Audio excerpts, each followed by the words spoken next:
এবার মশলাটাকে ভেজে নেওয়া হচ্ছে। এবার পেঁয়াজ দিয়ে দেওয়া হচ্ছে।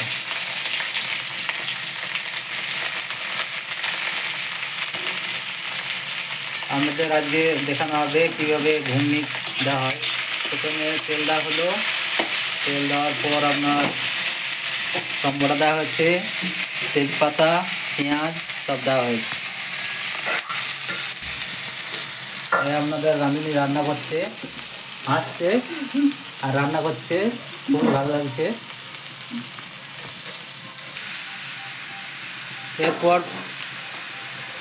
পেঁয়াজ রসুন দেওয়া হলো, আদা রসুন দেওয়া হলো, পেঁয়াজ ভেজে আদা রসুনটা দেওয়া হয়েছে।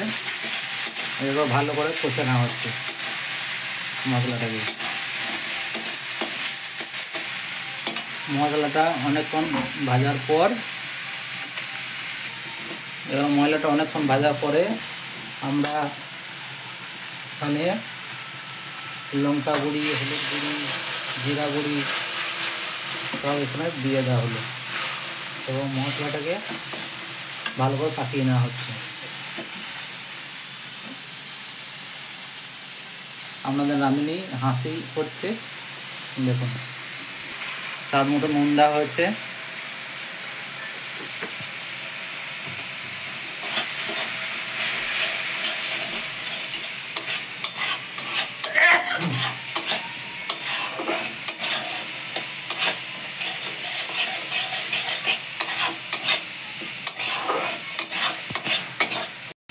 এইবার দেওয়া হয়েছে সবজি মশলা, দেওয়া হচ্ছে কাসুরি মিষ্টি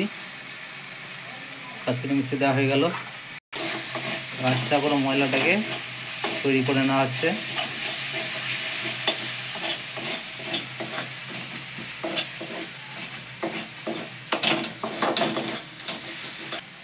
এবার ওর মধ্যে দিয়ে দেওয়া হচ্ছে ঘুগনির আলু ও মটর কলাইগুলি, যেগুলো আমাদের সেদ্ধ করে রাখা ছিল সেগুলো দিয়ে দেওয়া হচ্ছে। এবার ভালো করে মেশানো হচ্ছে।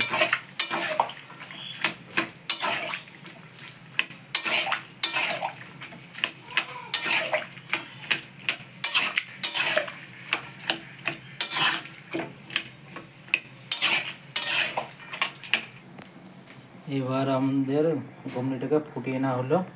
ফুটিয়ে নেওয়া হয়ে গেলেই আপনার নামিয়ে দিতে হবে, তাহলে আমাদের ঘুগনি রেডি হয়ে যাবে।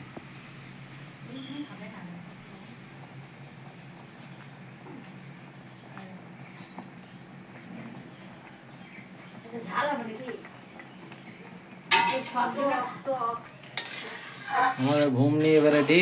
এবার আমরা ঘুগনিটাকে অন্য একটা পাত্রে নামিয়ে নেব, দেখে নেন।